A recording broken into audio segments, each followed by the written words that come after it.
Ethan gasped for air as he sat up in bed, his heart pounding like a war drum. The nightmare had returned.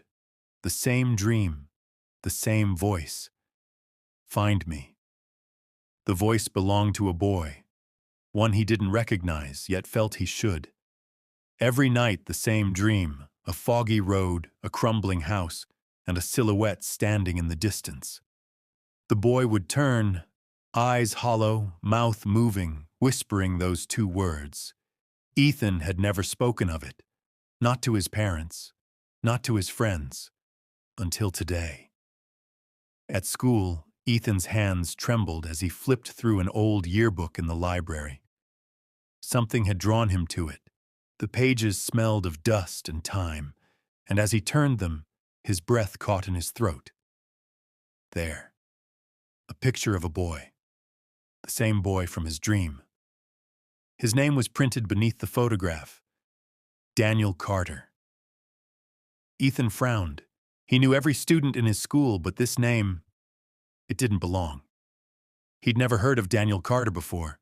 Confused, he pulled out his phone and searched the school records. Nothing. No student by that name had ever attended.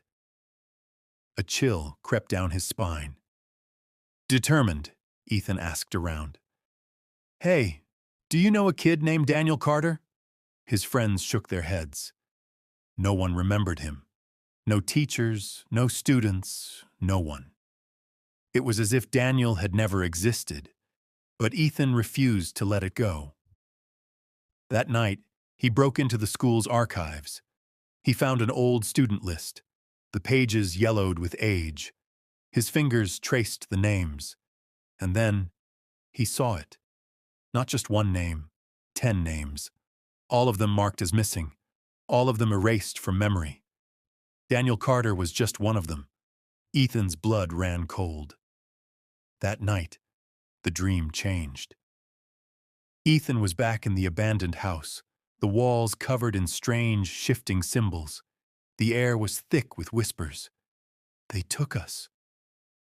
Daniel stood before him, closer now, his eyes pleading. You have to remember us. Ethan awoke with a jolt. His window was open. The wind howled through his room, and then he saw it, etched into the wood of his desk, deep and deliberate. Help us. Ethan knew what he had to do. He gathered his friends, Noah, Emily, and Jake, and led them to the abandoned house from his dream.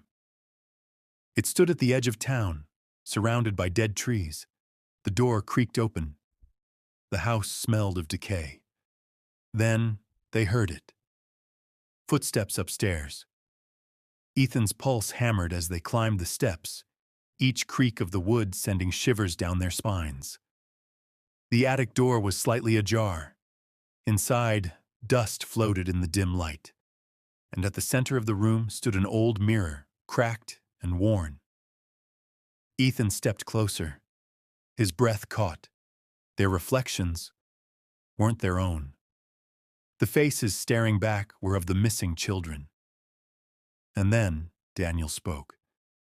You're the only ones who can set us free.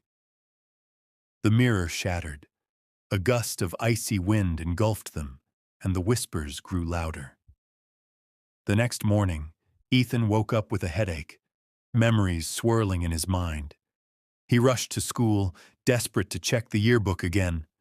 This time, the missing names were there, as if they had never been erased.